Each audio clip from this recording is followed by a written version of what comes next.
most people growing up today will know what AI is first. The problem is that hallucination is probably never going to fully go away.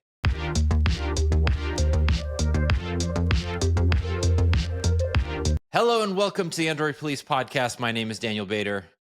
And I am a very tired Will Saddleberg. Because he is the new Pope. He's been up I am. all night. Congratulations, Will. Well, I just the flew first back American from Rome. Pope. Yeah. Thank you. Just got in. It's weird that they let you out so that you could podcast. Well, I'm doing the media rounds, right? I'm doing right. the press circle. Yeah, Fox News first, down, Fox News, and then this CBS, your weekly Android Police podcast. Android. It's amazing that that the new Pope is such a devout Android user. Yes, and Catholic, which I was not raised, so right might be a problem. But do you have to be Catholic to be the Pope? I don't know. This is a question for I a thought person that who's Cy Catholic. was just like, Daniel, you moron. I'm not doing this. No, I'm happy to talk about the Pope for Android Popecast for 60 minutes. I do love that the first thing that we learned about the Pope was that he's a woke Pope. You must be a baptized Catholic male, according to AI Overview. However, AI Overview earlier told me that the Pope was not real. So yeah, exactly. So clearly, they have fixed this, but not before I got a screenshot of it. That I googled Pope Leo the 14th, which is the actual, which is my Pope name, and it informed me that Leo the 14th is not a historical figure. No. Well, it's not really historical yet. I mean, true. That's true. How can you be historical if you are 3 hours old? I get that, like, Google has to like step in and manually fix this stuff, but like I did search that, like I want to say it was at least a full hour after the Pope had come out and spoken, and it's like, all right, guys, you can't immediately fix the AI Overview that is right above news stories about the Pope telling me that Pope Leo the 14th is like a fictional Filipino archbishop. Like, what are we talking about? It's just very funny I looked, this is the third Pope elected since Google became a company. So it's not like they have to pay much attention to their AI Overview on the Pope. Just a little bit of attention. It's interesting because you see, if you search for Pope Leo the 14th, you get I get in Canada a news carousel of the various articles, and then on the right side there's a fictional version of Pope Leo the 14th played by Tom Conti in the movie Saving Grace, which I believe the AI Overview was using as a reference. If not, then it just like spewed BS. But that is one of those things where AI will. Tom Conti was Einstein and Oppenheimer. That's so funny. That's great. And now, my God. Yeah. Tom Conti has been the Pope and Einstein. Yeah. And in Paddington too. This guy's been everywhere. He's Scottish though, so he cannot be the real Pope. Can popes not be Scottish? Was that passed down from God? Anybody but Scots. Most Scots are not Catholic. I don't like most Scots are, as far as I know. There could be a Catholic Scottish person, Daniel. I don't think there are a lot of I'm not saying there's a lot. Catholics. There could be one. There might be. Probably. You're right. But anyway. It could be Tom Conti. He's played the Pope before. He could do it. He went to, listen, Tom Conti went to a Catholic boys' school. He went to a Catholic boys' school in Glasgow. You're kidding. I'm on his Wikipedia page, which is still reliable. You can't believe Wikipedia. They're woke. What are you, my like 8th grade English teacher? Like, it's fine. There's a citation. We're good. Okay. All right. Fine. We're off to a good start. I'm wrong in both respects. I mean, Jules is going to edit this and put it at the end anyway, so we're fine. So let's start with this new ad campaign. So Google sometimes launches commercials and sometimes puts them on the Super Bowl. Most of them are Pixel related or Gemini related, but this time it's about apps and how, in order to get the best app experience, on an Android phone, you should download your apps from Google Play. Now, why is Google coming out with a commercial with a lineup of cute characters with a woman talking to a detective or something about how it's hard to know sometimes which apps have malware in them? Aw, it was the unicorn. It's always the cute ones. Next time, stay safer with Google Play. Because Google is being forced to open up Android to third-party app stores and make it a lot easier for third-party app stores to thrive, basically. So now they're preemptively doing damage control by discouraging people to download apps from those third-party app stores using a massive marketing campaign. Now, I have a lot of feelings about this. I don't know about you, Will, Yeah. but I feel like this is kind of BS. Not because it's impossible to download malware from an APK that you got from some shady site, but because in 2025, it is just far easier to make sure that doesn't happen.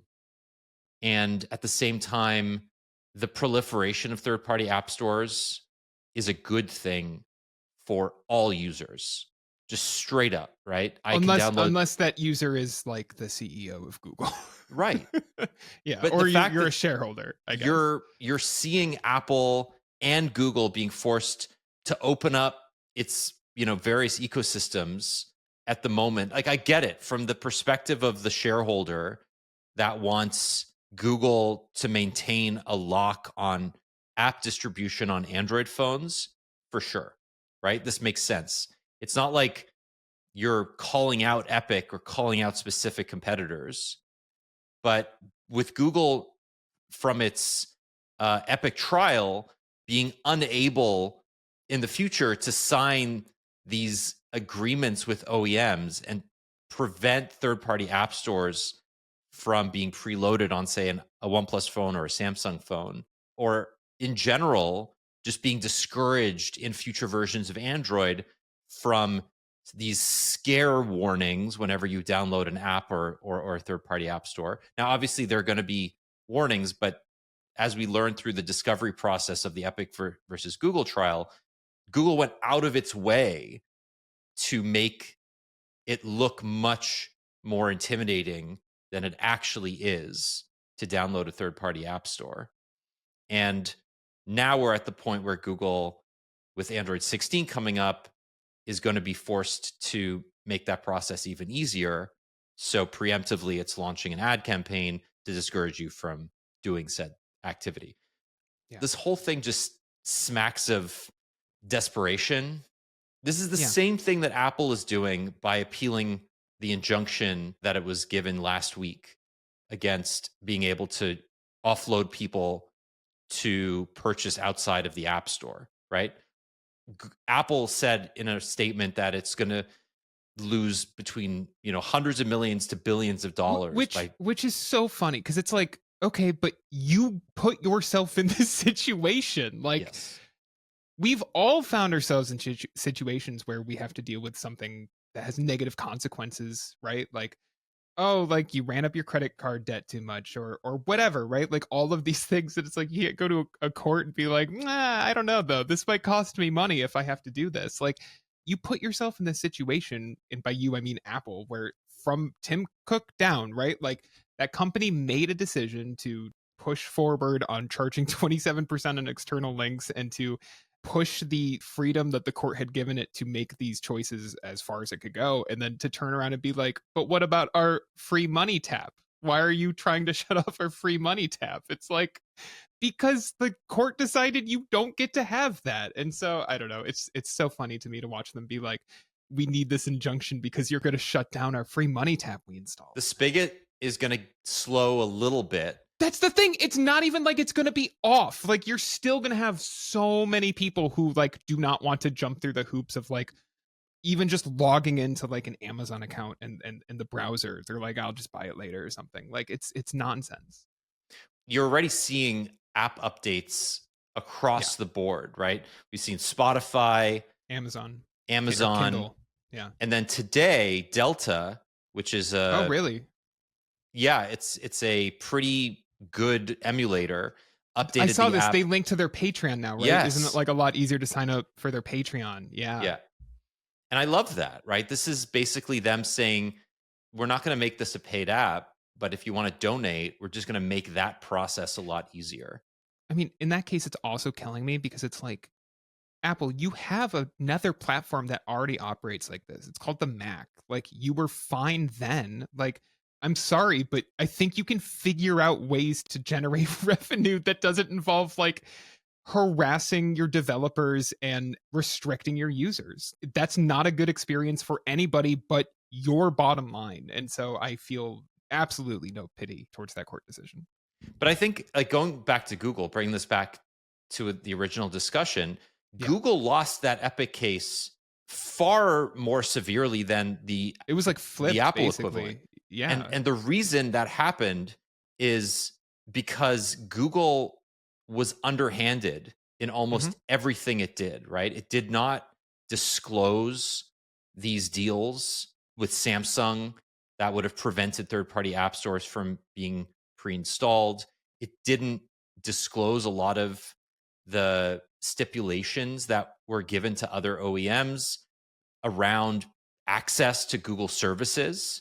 And it was right? promoting itself as the platform of openness while simultaneously doing these behind closed doors deals that restricted that level of openness. Whereas like Right. that was the court's argument was like, well, okay, like yes, Apple is completely 100% restricted, but it at least tells you it's 100% restricted. Yeah, and if in a parallel universe, Google had just allowed third-party app stores to exist, Yeah.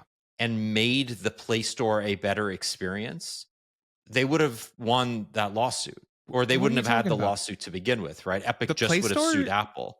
Daniel, the Play Store is a great experience. I love But browsing. I mean, how many times have we talked about how awful it is to use the Play Store?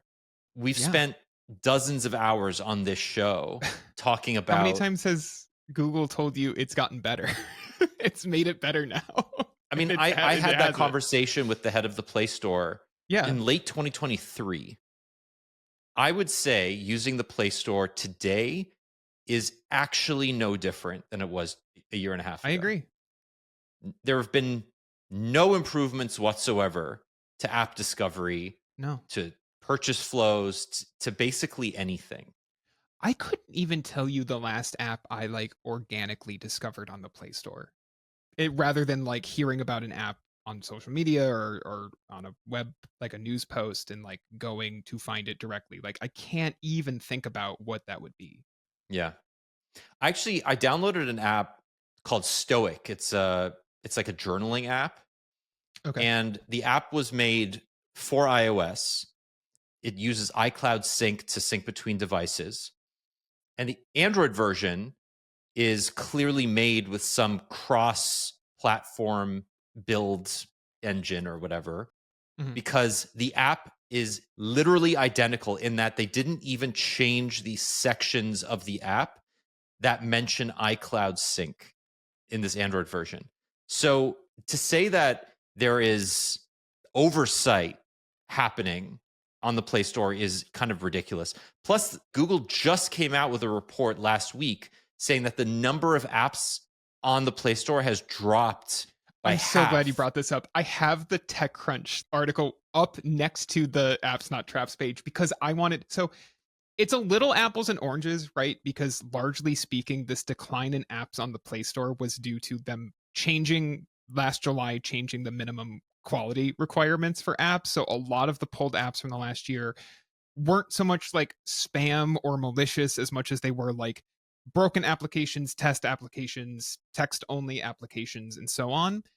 But that's still a really bad experience from a user perspective. And for the news to come out that Google Play lost 47% of its apps over a year.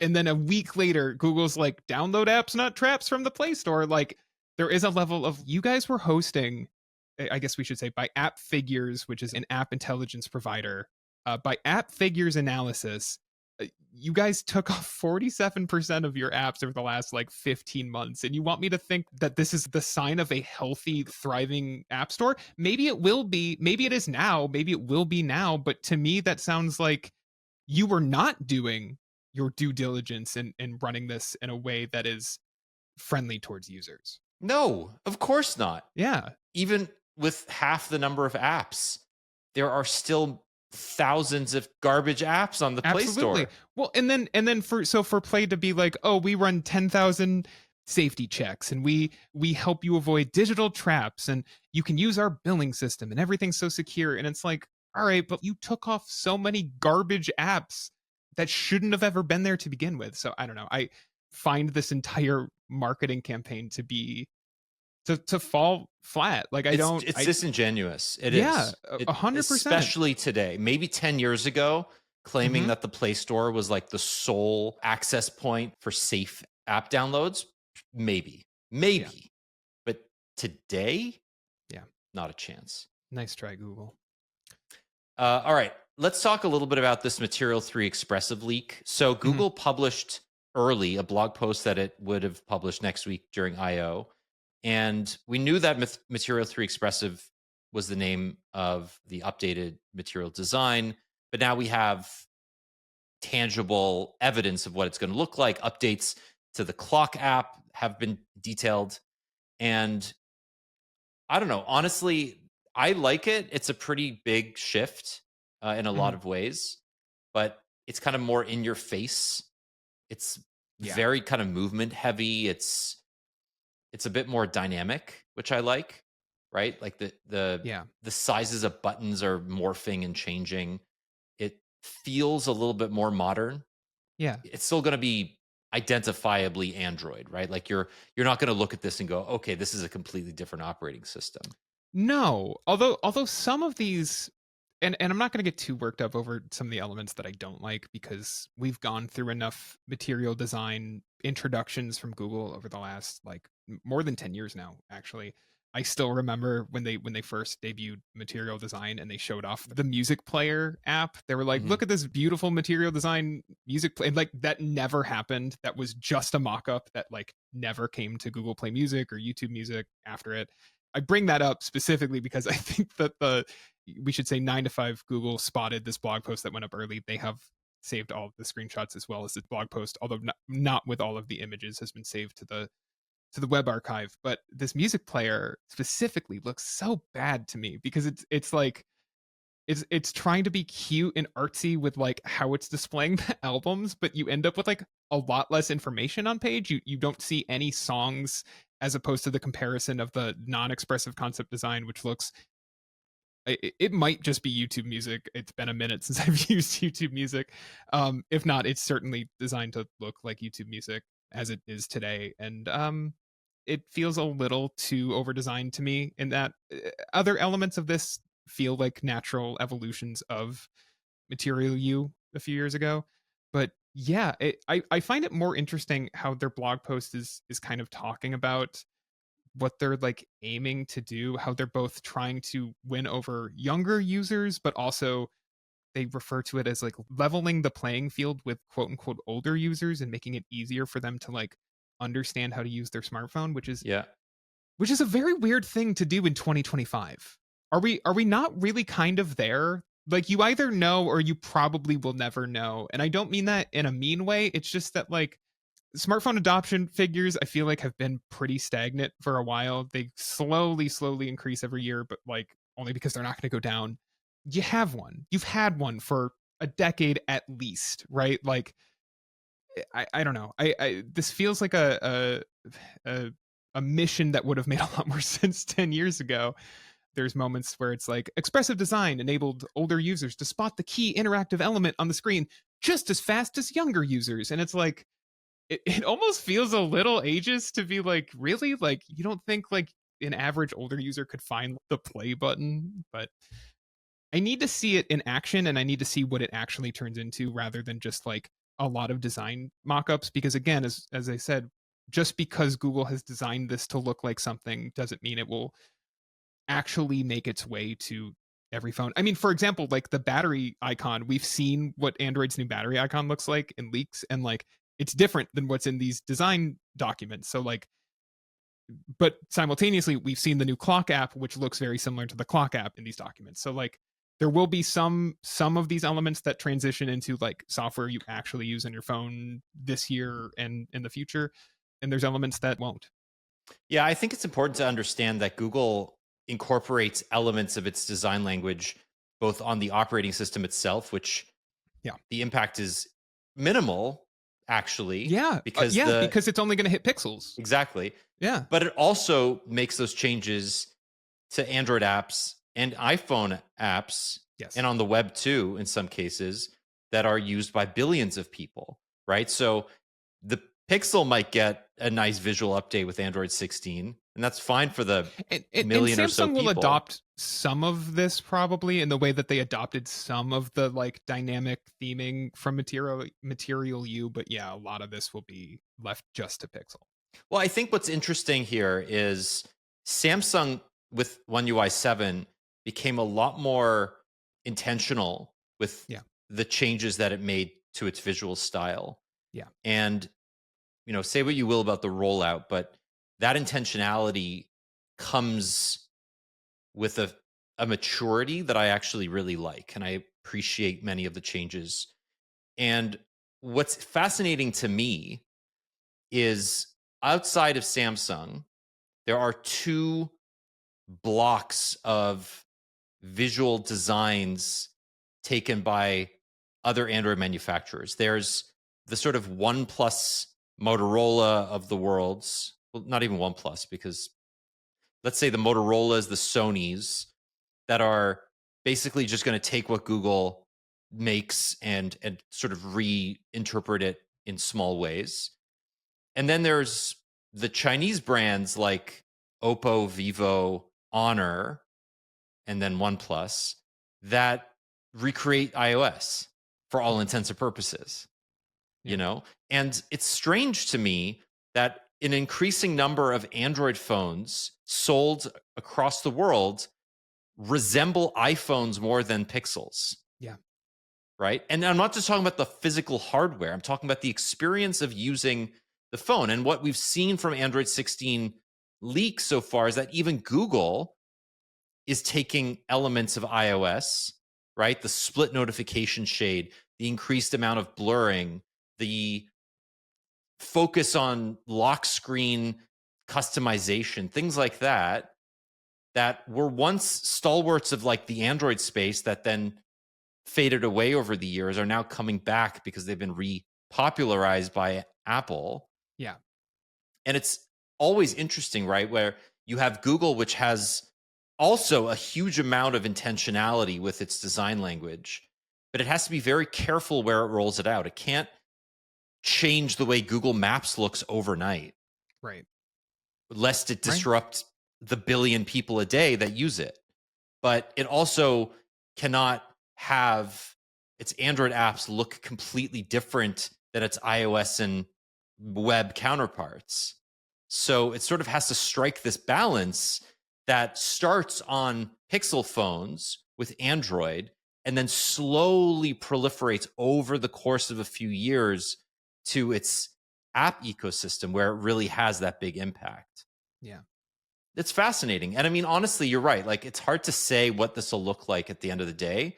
These are just mock-ups. And we know based on like the early material design mock-ups that the end result looked very like almost nothing like what was rolled out. They should have made that music player. Google Play Music would have stuck. It would have been the new Spotify. All they had to do was introduce. That's not true. That it still would have. I mean, look, we're still waiting for Google Photos to remove that fence. I don't know, man. Even Magic Editor can't remove that fence. Daniel, it's processing. Okay, it just takes still some time. processing. It's on device. 6 years later. I mean, I'd love to hear from people listening to this what you think of Material 3 Expressive. It's, I think, a pretty nice change, and I'm excited to see it roll out, but it's hard to know how widely it'll roll out. So I'm overall into it. My minor critiques aside from some of these images, I like that Google is, if you scroll down to the bottom of their like get started section in this leaked blog post that will eventually be not leaked, they say it's time to move beyond clean and boring designs to create interfaces that connect with people on an emotional level. And while that is obviously marketing speak. I do like that Google is a company that is putting thought into what its UI should look like in a way that I don't know if a lot of other companies are. As you said, Daniel, I feel like most companies right now are thinking about how they could make their software look more like iOS. I think iOS feels incredibly stale, and Apple certainly thinks that they can shake things up with some kind of redesign that is rumored for WWDC next month for iOS 19.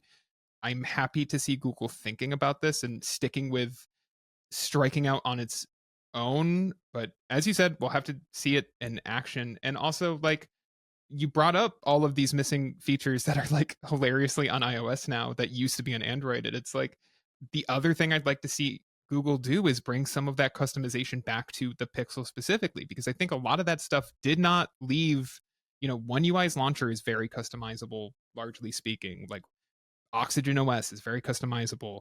Motorola's launcher is pretty customizable. And then, like, every time I switch to a Pixel, it's a more rock solid experience, but it's more locked down than iOS is Yeah, these it's days. like what and Google that's wants. frustrating. Exactly. Yeah, It's what Google wants. I know everybody complains about, like, oh, I should be able to turn the search bar off on Pixel. I actually love the search bar on the Pixel launcher, the persistent search bar, but there are other elements of that launcher where I'm constantly frustrated that I can't just tweak small little things to make it feel a little bit more how I would want my Pixel to be used. And it's ironic that like iOS is not somehow a little more flexible in certain ways these days.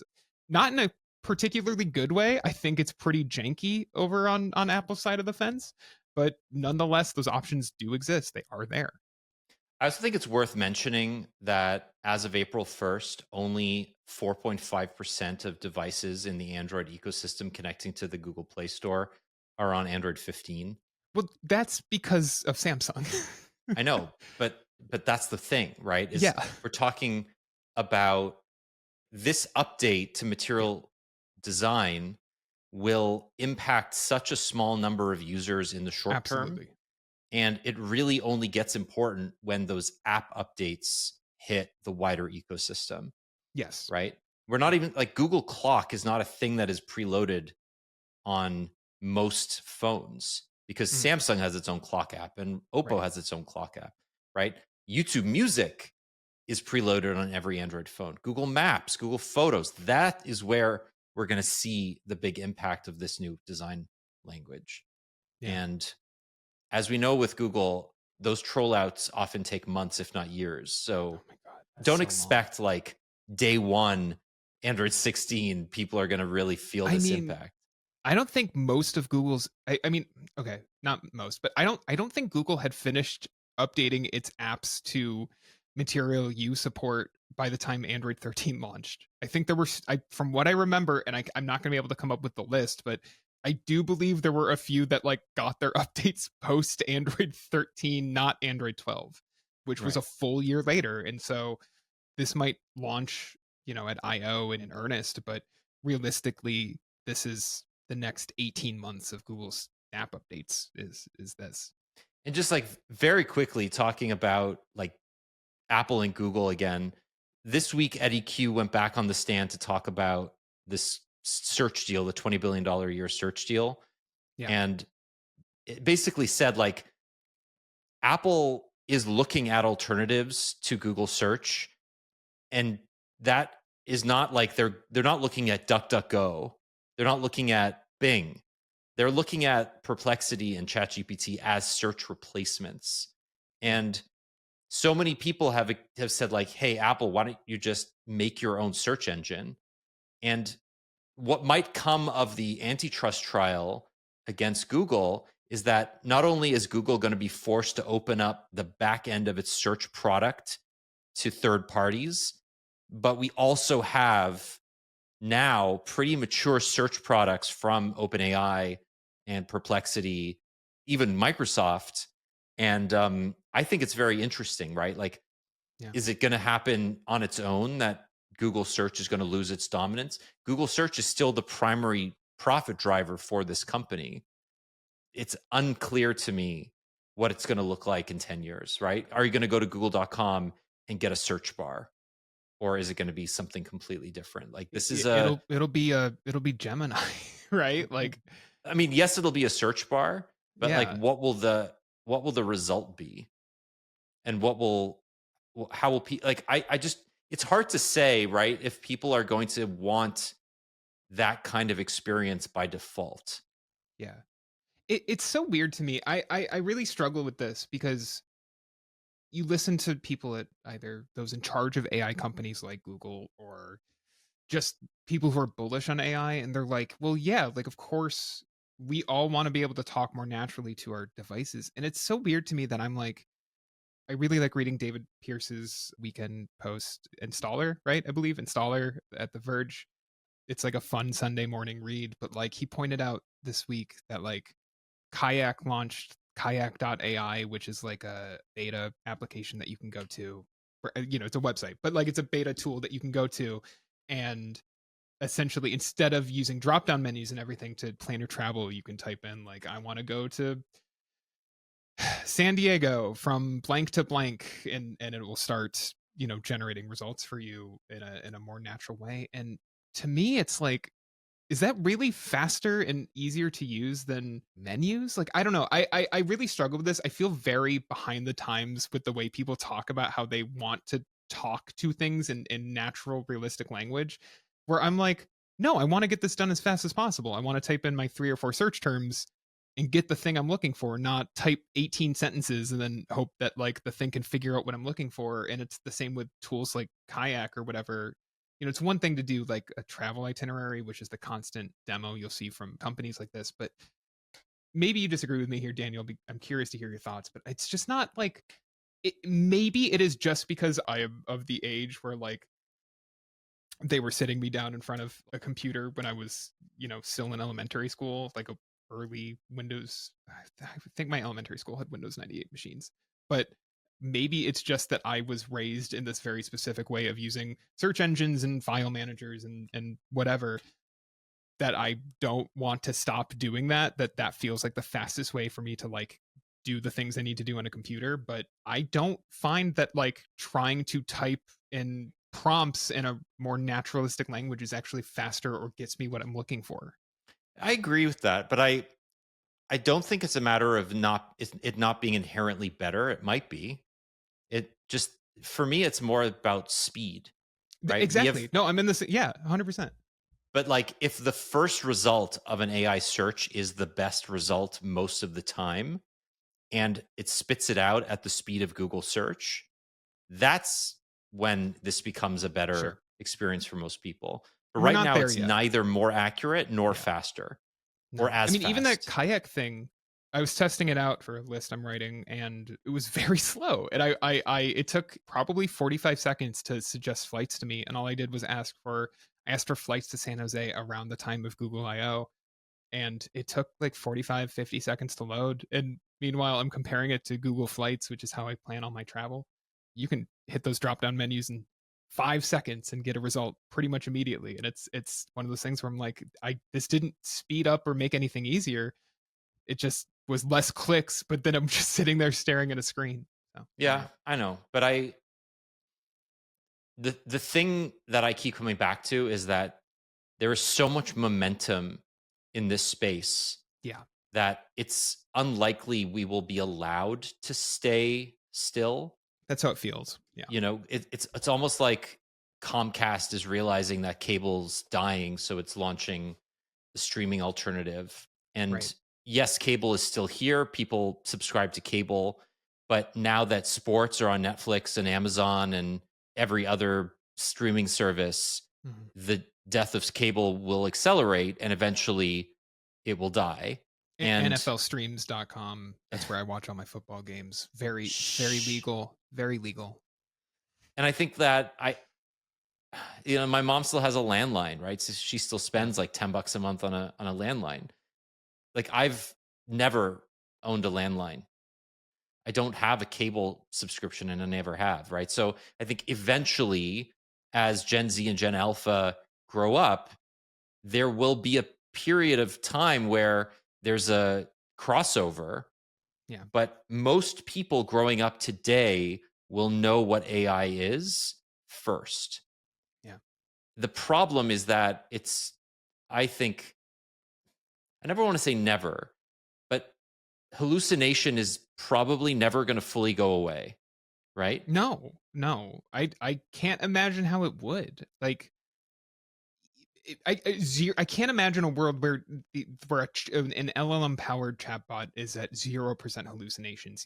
There's a world where we are, in 20 years on a completely different level of technology for this stuff that I can't imagine that is hallucination free. But just like how chatbots function means you will get hallucinations. Like it's just how it's spitting information back out at you. There's a book by a technology journalist that was published early 2024 called Filter World. It's by Kyle Chayka, and it's called Filter World: How Algorithms Flattened Culture. And it was written kind of pre-AI boom, but it has a lot of relevance to today's AI boom in that it focuses on services like TikTok and Netflix and how we've basically just given up our sense of free will when it comes Yeah. to ingesting popular culture, Yeah. and how we've let algorithms shape what we read and watch and listen to, and in many ways like ingest in terms of news. And I only see that getting more of a problem when the first thing you search is a curated algorithmic decision by a Google or an OpenAI. And Every every time. week. I love it. I didn't love it. even It's a tradition at this point. You can't mute it because it's a tradition. Well, if you pay our $5 a month Patreon fee, then you can hear me swearing at If it we earlier. keep joking about this, we have to actually launch it. I think that's true. Someone out there is going to be like, I can't find it. The last thing I want to say, and then we can move on, is it's funny you bring this up because I've been thinking a lot about my relationship with algorithms lately and the apps I interact with on my phone. And maybe we can segue into the piece I ran over the weekend because I want to talk a little bit about that. But I have found myself just fully burnt out, right? Like every time I open Instagram, I'm like, this is nonsense. Like there's nothing in here that is, I can't keep up with my friends anymore. It's just recommending me posts from like a bakery in Philadelphia. And I'm like, this has nothing to do with my life at all whatsoever, right? Like I'm basically fully off like Twitter style social media. I'm off Twitter. I've gone back to not using Blue Sky. I've never really used Threads realistically. And it's resulted in me kind of like, it's very weird because obviously my position here is phones editor, but like a lot of the things people use their phones for now, I am like specifically trying not to use or have found myself just done using. I don't enjoy it anymore. I would rather go do something else with my time. And I'm curious to see if other people start feeling that, maybe more normal people than someone who has to think about this stuff for their job. But yeah, I don't know. Like I've had this full realization that I'm tired of being served kind of nonsense or in some cases just like things that are designed to make me angry or upset or feel just, I mean, any kind of emotion really. I'd rather it's not even like that time has to be productive. I talked about it last week. Maddie and I have been watching I'd rather go do that. I'd rather go, What season like, are you on? we're in two. We're in like Okay. middle of season 2. You're getting into the really good period. Dude, it's nuts that George Clooney is just like fully formed on that TV show. It's not incredible. like you're watching him evolve. He just is already George Clooney. It's crazy. No, Anyway, the episode where he saves the boy in the sewer grate, nuts. Holy shit. So good. Anyway, my point is that like I'm curious to see if people, and it's so funny to do this while at the same time Meta's like, come check out our new AI social feed where you're not even going to pretend to see real things. You're just going to see fake things. That's the whole point. And for the first time since I started getting into consumer technology when I was 13, I feel very like lost in the woods with my relationship with these gadgets where I don't really feel like I know what I'm supposed to get out of them anymore. And we will talk quite a bit about this next week with a product that I'm embargoed on right now that I can't talk about. But Daniel knows what I'm hinting at. And it's not like all technology is like this. Like we've talked about how I really like those like emulation handhelds I think are really exciting, although who knows the future of those. And more single purpose gadgets. I'm excited to see what comes out of like those Pebble watches. Stuff like that is really neat to me, but the big brands in tech, I just feel fully lost in the relationship with them, and I'm not sure how to square that. Yeah, completely agree. I do want to talk about the piece you put up over the weekend, Yeah. which is so relevant to today. Yeah. And I have some thoughts on it too, because it's spring, and obviously with spring, you go outside, you take lots of photos. So Yeah. talk about this piece you put up about the 9A. Yeah, this was a pitch I had basically when I first started using the Pixel 9a, and then I expanded it a little bit once I started writing because I realized it didn't just need to be focused on photos.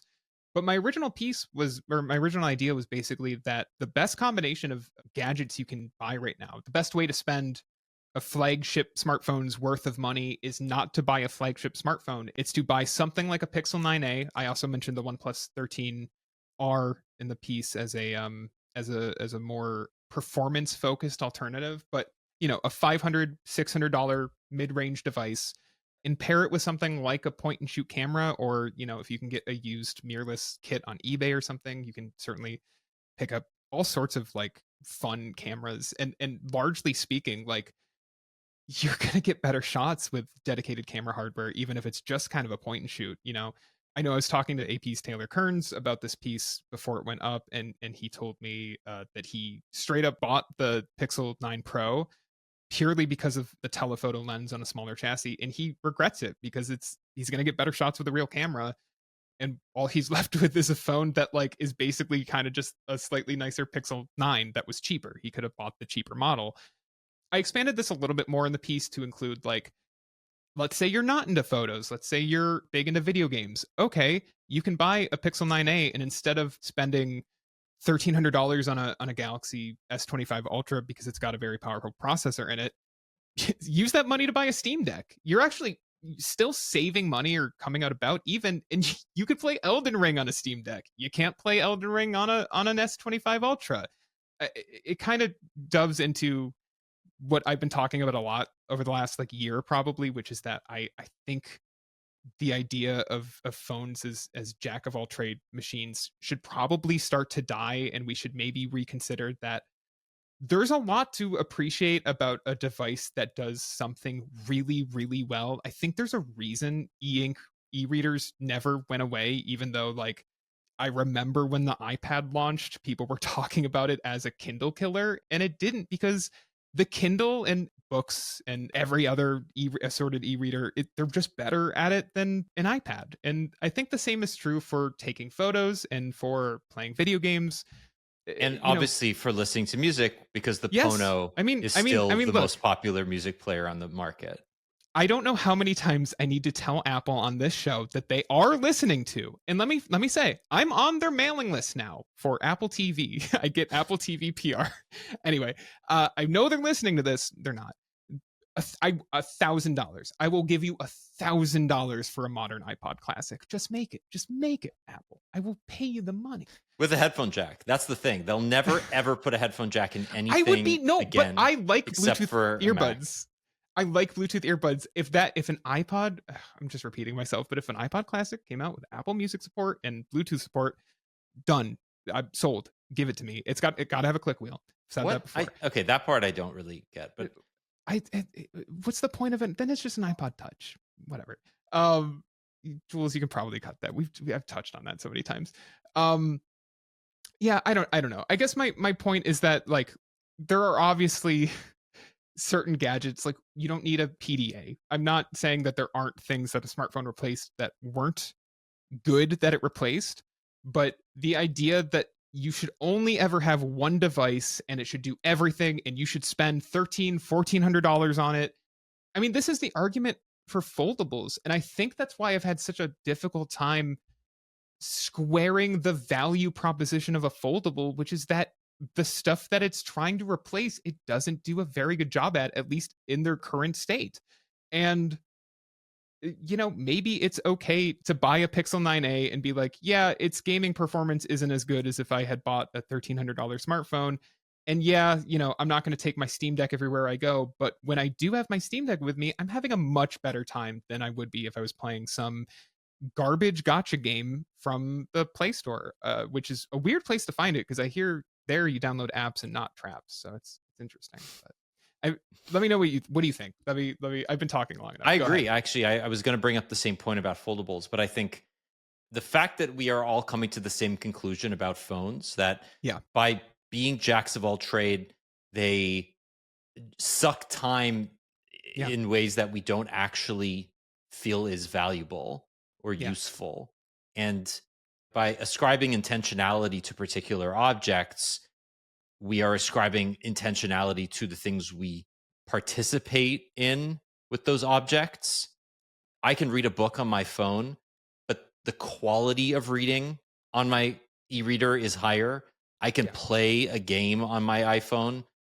The quality of playing on my Steam Deck is higher, right? And I think it's interesting too, right? This week, the Backbone Pro got released, which is a successor to the original Backbone game controller, where you put an iPhone or an Android phone into it, and it becomes, like a gaming controller. And obviously, there are many great games that you can play with a controller on your phone. You can emulate games. You can stream games from your Xbox or PlayStation or Steam, whatever. And that experience is fine. But this controller, this successor rather, has a battery and Bluetooth support. So you don't have to have a phone. It could just be a controller for your Xbox or PC. And that was the obvious next step, because I think Backbone probably saw that while a small number of people are interested in playing AAA titles on their phones, more of them don't want to, but they still want a great portable controller that can be used with a phone. And I think your point is well taken, right? You can buy a $500 point and shoot, and you may not get better photos, but you may have more fun getting those photos. So Maddie didn't know I was writing this piece.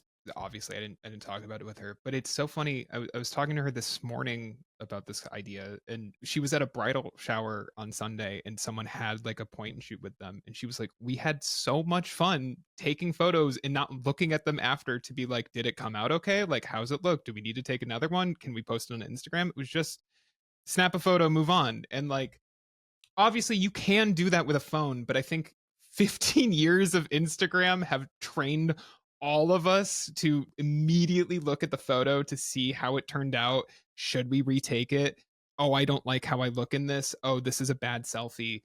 And that was not quite as much of a thing with digital cameras. There was a lot of like, certainly people would review it, but I remember as a kid with a digital camera, I would mostly just take photos and worry about it later. And if a photo came out and it was blurry or bad, okay, well, like it wasn't really going to leave my computer or maybe like a Flickr album anyway. It's fine. And I think there's like a freedom to that and a sense of fun to that that smartphones don't have, because a smartphone is trying to tell you and promise to you that you're spending $1,300 on this device because it's going to give you incredible shots every time. You're gonna love every single photo you take with this thing, and if you don't, well, take another. You gotta retry. Take another one, and otherwise it won't be on Instagram. It won't be Instagram ready. The other part of this really is just that like when you're talking about spending $1,300 on a single device, it really needs to prove its worth. And I don't see, or let's use the Pixel 9 Pro and the Pixel 9a, right? So the Pixel 9 Pro is twice as expensive as the 9a, and I don't see $500 worth of improvements there. I see $200 worth of improvements maybe, but like you can put that money to better use in a lot of different ways, and that was kind of my concept with it. I think your concept, as I said, is very well Yeah. taken, and I agree with it. Okay, let's end it there. We'll do our what's making us happy this week, and then we'll wrap. So, what's making you happy this week, Will? I'm so glad you asked, Daniel. This actually hasn't made me happy yet because I haven't used it yet. It showed up like 2 hours ago, but it's gonna make me happy after I finish work today and then throughout this weekend. I'm just gonna grab it now. I've spent do not ask me, a stupid amount of money on a knockoff Guitar Hero controller, Oh my god. and I'm gonna install some emulators. Well, I have the emulators. I'm gonna install some. I'm gonna legally rip my copy of Guitar Hero 3 Legends of Rock from the PlayStation 2, as well as grab Clone Hero and just have like a good old time playing some rhythm games, because I loved Guitar Hero as a kid, and I haven't played it outside of a couple different moments Oh, over that's the last awesome. I didn't realize 15 Clone Hero was a thing. Oh yeah, it's so expensive to buy these like knockoff controllers. But yeah, I've been thinking about this for a few months now, that I've really wanted to do this, and I finally was like, I'm gonna pull the trigger. So that's what I'm gonna relive my Guitar Hero childhood. I'm happy for you. Thank you. I'm really happy for you. What's making you happy this week? So on Tuesday night, I met up with a friend for dinner, and then we went to a local screening of Princess Mononoke, the restored 4K cut of Princess Mononoke. And I've seen this movie 10 times in my life. It's one of my favorite movies, and I've never seen it on the big screen. I mean, obviously the film is incredible, just like straight up beautiful. But this remaster is perfect. Like, it is pristine. I've seen it in a theater, but I think it was pre-COVID. I did not see this restoration. If you can see it in this re-release, it is worth it, because the music, the vibes, like, this is meant to be seen on a big screen. But even if you don't have the opportunity, just rewatch this movie.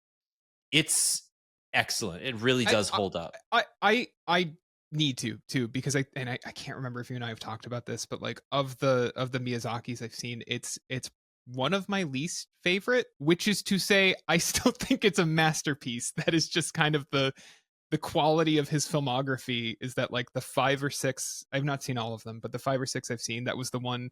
I think it's just because it is like, it's not particularly whimsical. It is mostly sad and upsetting. And they're all a little sad and upsetting. But it's very sad and very upsetting. It's very sad and upsetting. Yeah. What makes it so Absolutely. memorable and much more mature than most of the other Miyazaki films. Absolutely. Yeah. I mean, but then I tell you that my favorite of the ones I've seen is just Totoro, and it is because that is one of the few. You're an 8-year-old at heart, is what you are. Well, but like that is one of the few movies I've seen that really makes the viewer feel like a child, and not in a. It is obviously a kids movie, or a movie made for kids, but it is also a movie that is really intelligent in how it is presenting its point of view from like the eyes of a child. It's such a tight, or a tough balancing act to pull off, and he does it because he's a genius. But I need to just run the gamut. I need to just finish the filmography. I think I'm halfway through, and I need to just see the rest of them already. Most of them are on Netflix, I think. Or at least they used to be. I forget where they are in the US. I think they were on HBO for a while. They might still Oh, be right. there, Okay. Yeah. Real quick, did you see Sinners? No. Weren't you going to go see? Oh, I didn't make it. But it's coming back after Thunderbolts. But isn't it sold out? I don't know. I saw that the 70 millimeter re-release was like completely sold out. I just needed to know. I've heard it looks incredible in 70 millimeter. I know I should have seen it, but I didn't have a chance. So my hope is that once it comes back to 70 mil, I'll see it again. Yeah, did not see Thunderbolts. Glad people had a good It's not called Thunderbolts anymore. I know. Boo. Boo. That's what's not making me happy this week. Quality, not quantity. Exactly. All right, that's the show. Our homework for you this week, if you're listening, what is your favorite Miyazaki film? And if you do not know any, start with My Neighbor Totoro, Spirited Away, and if you're in for a triple header, Princess Mononoke as well. That's Nausicaa is also an option for you if you want something a bit darker. Start with the Boy and the Heron, which is a really easily digestible film that definitely I really liked, but it definitely doesn't require a couple rewatches. Do not start with that movie. Don't start with that one. That's in the advanced Miyazaki course. Yeah, exactly. All right, that's it. Thank you for listening. We love you, and we will see you next week for a Google I/O / Google. What's the thing? Oh no, we got 2 weeks to go. Android show. That's next week. The Android show is the 13th. It is. So You're we right. will have It is next week. So we'll talk about Android that. 16 update next week. You're right. We'll talk about what comes out of the Android show. We'll talk about the thing I can't talk about this week, and we'll prep for I/O. That'll be Sounds perfect. All right, that's it. We'll talk to you soon. Bye-bye. Bye.